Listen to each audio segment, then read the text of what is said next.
जय श्रीकृष्ण बालमित्रांनो. आज आपल्या गोष्ट आहे 47वी आणि गोष्टीचं नाव आहे उद्धवाचे गोपींना संदेश कथन. बघा, आपण मागच्या गोष्टीत बघितलं की अक्रूर घ्यायला आला, त्याच्यानंतर मग बलराम आणि श्रीकृष्ण हे मथुरेला गेले आणि मथुरेला गेल्यानंतर मग ते परत गोकुळात वृंदावनात परत गेले नाही. आणि मग गोपी त्यांच्यासाठी इतक्या वेड्या झाल्या होत्या की त्यांनी सांगितलं होतं की मी तिथलं काम संपल्यावर मी लगेच वृंदावनात येईल. पण कृष्णाला त्याच्यानंतर मग आपल्या आईवडिलांनी सांदीपनी ऋषींच्या आश्रमात शिक्षण देण्यास पाठवलं, त्यांची गुंज केली आणि मग त्या व्यापात ते अडकले आणि मग परत ते कधीच वृंदावनात गेले नाही. पण त्यांना त्यांच्या नंदबाबाची, यशोदाईची, सगळ्यांची, गोपींची, राधाराणीची सगळ्यांची काळजी होती. आणि म्हणून मग त्यांनी काय केलं, आपला जो भाऊ होता, चुलत भाऊ, त्यांच्यासारखाच सेम दुसरा श्रीकृष्ण, त्याला त्यांनी काय केलं, त्याला सांगितलं की तू जा, गोकुळात जा, वृंदावनात जा आणि सगळ्यांना भेटून ये. आणि मग असं आला उद्धव वृंदावनामध्ये. ज्या यशोदा माता, नंद बाबा सगळे म्हणजे अगदी निराश होऊन बसले होते, कारण त्यांना एवढी सवय झाली होती कृष्णाची की त्यांना सगळं सगळं नको नकोसं वाटत होतं, प्राण गेल्यासारखं वाटत होतं. गोपी तर माहिती आहे का, एवढ्या वेड्या झाल्या होत्या. आणि राधा माहिती आहे का तुम्हाला, राधा म्हणजे कोण, तर मागच्या जन्माची लक्ष्मीच. लक्ष्मी म्हणजे जिथे कृष्ण तिथे लक्ष्मी, जिथे लक्ष्मी तिथे कृष्ण, असे एक प्राण आणि दोन जीव, असे हे राधा. इतकं प्रेम असतं तिचं. आणि मग ती त्या उद्धवाला सांगते की तू काही आम्हाला समजू नको, तू आम्हाला काही असं तसा समजू नको. कृष्ण हा समजवायला आला आहे, आम्हाला माहिती आहे तो कसा आहे. त्यांनी याच्या आधी पण कितीतरी जन्मामध्ये, मागच्या जन्मात पण रामावतारमध्ये त्यांनी शूर्पणखेचं नाक तिला कुरूप केली का, तर तिने त्याला अंगसंग मागितला होता, त्याच्यासोबत तिचं प्रेम जडलं होतं म्हणून त्यांनी तिला कुरूप केली. त्याला फक्त सीताच पाहिजे होती, सीतेशिवाय तो कोणालाच बघत नव्हता. असा तुझा कृष्ण आहे, आम्हाला माहिती आहे तो कसा आहे, किती लबाड आहे. एक ब्राह्मण होता, त्यांनी 3 पग त्याला पाताळात पाठवलं, म्हणजे बलिराजाचं.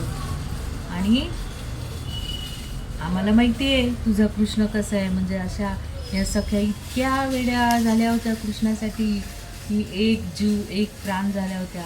आणि त्या माहिती आहे का, राधाराणी, त्या भ्रमर असतो ना, भ्रमर भुंगा, तो तिच्या पायाजवळ जरी आला तरी ती त्याच्याशी गप्पा मारायला लागली की तू मला माहिती आहे तू कृष्णाकडून आला आहे, तू कृष्णाचा दूध बनून आला आहे, तू फुलावरून आलेला आहे, त्या फुलांचा गंध तुला सोंडेला लागलेला आहे म्हणून तुला लाल रंग आलेला आहे आणि तू माझे चरण धरू नको.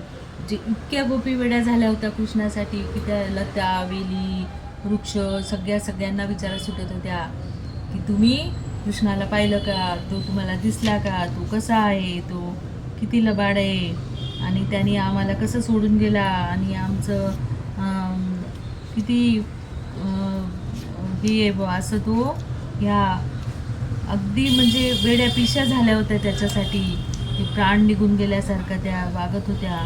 आणि म्हणून जेव्हा उद्धव आला तेव्हा उद्धव माहिती पडलं त्यांना की कृष्णाने पाठवलं, म्हणून त्याच्यासोबत पण गप्पा करत होत्या आणि त्याला सांगत होता की श्रीमती राधाराणी पुढे म्हणाली, कोणीही कृष्णाविषयी काही ऐकू नये, कारण त्याच्या दिव्य लीलामृताचा एक बिंदू कानात प्रवेशल्याबरोबर कोणी आसक्ती व अनासक्तीच्या द्वंद्वापलीकडे जातो. भौतिक आसक्तीच्या कल्मशातून पूर्णपणे मुक्त होऊन तो कुटुंब, घर, पत्नी, मुले, प्रिय वाटणाऱ्या भौतिक वस्तू यासह या भौतिक जगाची आसक्ती सोडून देतो.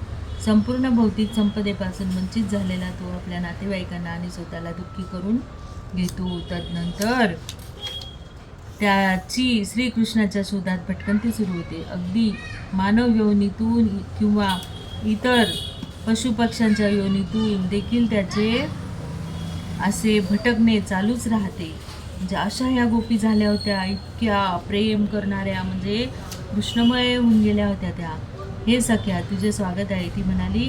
कृष्ण फार दयाळू आहेत, त्यांनी तुला परत इकडे पाठविले आहे. तू त्यांच्या विरोधातील माझा संदेश नेला असला तरी त्यांनी सुदैवाने तुला परत पाठविले आहे. इतका त्यांचा माझा स्नेह व दया आहे. सख्या, तुझे मंगल असो.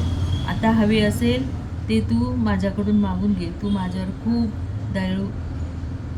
दयाळू आहेस. मी तुला काहीही देऊ शकेन. म्हणजे अशा वेड्या झाल्या होत्या त्या कृष्णासाठी, आणि कृष्णाशिवाय त्यांना काहीच दिसत नव्हतं. कृष्णाकरिता अगदीच वेडी झाल्याप्रमाणे भ्रमराशी संभाषण करीत होती. गोपी जीवनात अशा तपस्यांची सिद्धी पूर्णपणे प्रकट झाली होती. त्यांची ती दिव्य स्थिती पाहून उद्धव पूर्णपणे संतुष्ट झाला. तो पुढे म्हणाला, गोपींनो, श्रीकृष्णाच्या संदर्भात तुम्ही विकसित केलेला भाव प्राप्त करणे अगदीच कठीण आहे. अगदी थोर ऋषींना आणि साधू संतांना देखील ते अगदीच कठीण आहे. तेव्हा उद्धव म्हणाला, माझ्याजवळ श्रीकृष्णाकडून आलेला एक संदेश आहे. तेव्हा गोपी आपल्या उच्च पदाचा महिमा ऐकण्यापेक्षा तो संदेश ऐकण्यासाठी अत्याधिक उत्सुक होत्या. मग उद्धवांनी सांगितलं की ललित संदेश दिला आहे. तो स्वतःच गोपींकरिता त्याचे वाचन करू लागला. तो संदेश फार गंभीर रीतीने लिहिलेला होता.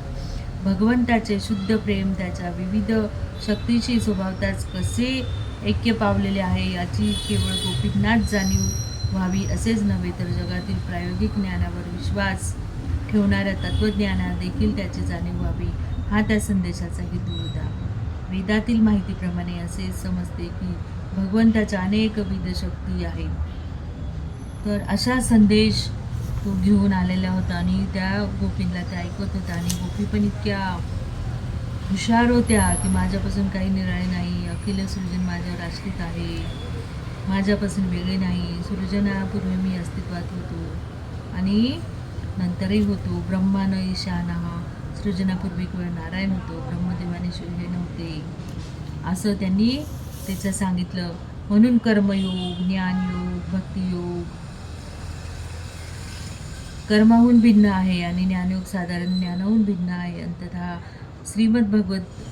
भगवद्गीतेत भगवंतांनी म्हटल्याप्रमाणे भक्त्या माम अभिजानांती, केवळ भक्तीचा निर्वाह करूनच मनुष्य श्रीकृष्णाला समजू शकतो. गोपींनी प्रेमभक्तीची पूर्णावस्था प्राप्त केली होती.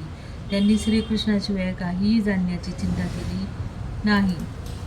अशा गोपी उच्च पदाच्या होत्या आणि त्यांचं ज्ञान खूप होतं. आणि राधाराणी तर लक्ष्मीच होती. परमसत्याच्या दिव्य ज्ञानाची तुम्हाला अधिक आवश्यकता नाही. जीवनाच्या अगदी आरंभापासून तुम्ही माझ्यावर प्रेम करीत आले आहात.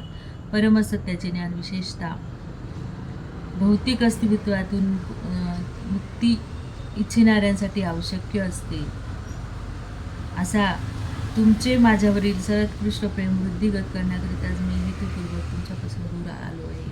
तुम्ही सदैव माझ्या चिंतनात मग्न असावे, हाच त्याचा हेतू आहे. कृष्णाने सांगितलं की म्हणून मी तुमच्यापासून दूर आलो, कारण तुम्ही माझ्यातच विलीन झाल्यासारखे आहात आणि तुमचा मी नाही म्हणून अजून विकास होईल. दुसरी गोपी म्हणाली, कृष्ण पूर्ण पुरुषोत्तम भगवान आहे. ते लक्ष्मीपती म्हणून असून आप्तकाम आहेत.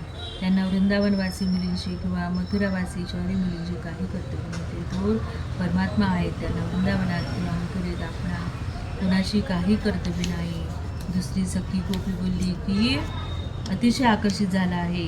त्या श्रीकृष्णाची पूर्णपणे प्रतिबंधनाने बद्ध होत्या. गोपींची श्रीकृष्णाबद्दलची आतुरता अनुभव उद्धवाला खूपच प्रेरणा मिळाली होती. आणि शेवटी त्यांनी सांगितलं की उद्धव निघण्याच्या तयारीत होता आणि त्यांनी सांगितलं की यशोदा माता तसं सर्व वृंदावनवासी गोपी त्याला निरोप देण्याकरिता त्यांच्याकडे आले आणि त्यांनी वृंदावनात प्राप्त होणाऱ्या अनेक प्रकारच्या मौल्यवान भेटी वस्तू उद्धवाला दिल्या आणि गदगद कंठाने आपल्या भावना प्रकट केल्या. त्यांनी उद्धवाकडून एक वरदान मागून घेण्याची इच्छा केली. आपण सदैव श्रीकृष्णाच्या यशस्वी कृत्याचे स्मरण करावे, तसेच आपली मने सदैव श्रीकृष्णाच्या चरणकमळावर स्थिर असावी. आपली वाणी सदैव श्रीकृष्णाच्या यशगानात संलग्न राहावी आणि सदैव श्रीकृष्णाचे स्मरण करीत असताना आपले देह श्रीकृष्णाचा नमस्कार करण्यात संलग्न असावे, अशी गोपींनी इच्छा व्यक्त केली. वृंदावनवासी म्हणाले, परमेश्वराच्या इच्छेने आणि आमच्या कर्माच्या प्रभावाने कदाचित आमचा कुठेही जन्म होईल, आम्ही कुठेही जन्मलो तरी हरकत नाही, परंतु आमची एक प्रार्थना आहे, ती म्हणजे कृष्ण भावनेसह लग्न असावे. कृष्णाशिवाय स्वर्ग आणि नरकवास आहे. तर कृष्णासह नरक स्वर्गासमान आहे. म्हणजे जिथे कृष्ण असेल तो नरक पण असला तरी तो आम्हाला स्वर्गासमान आहे. एवढी त्यांची भावना उद्दीप्त झालेली होती. श्रीकृष्ण बलराम यांना नम्र प्रणाम करून त्याने वृंदावनवासी जनांच्या अद्भुत प्रेममय जीवनाचे वर्णन केले. नंतर त्याने वसुदेवांना आणि उग्रसेनाला वृंदावनवासींनी दिलेले उपहार अर्पण केले.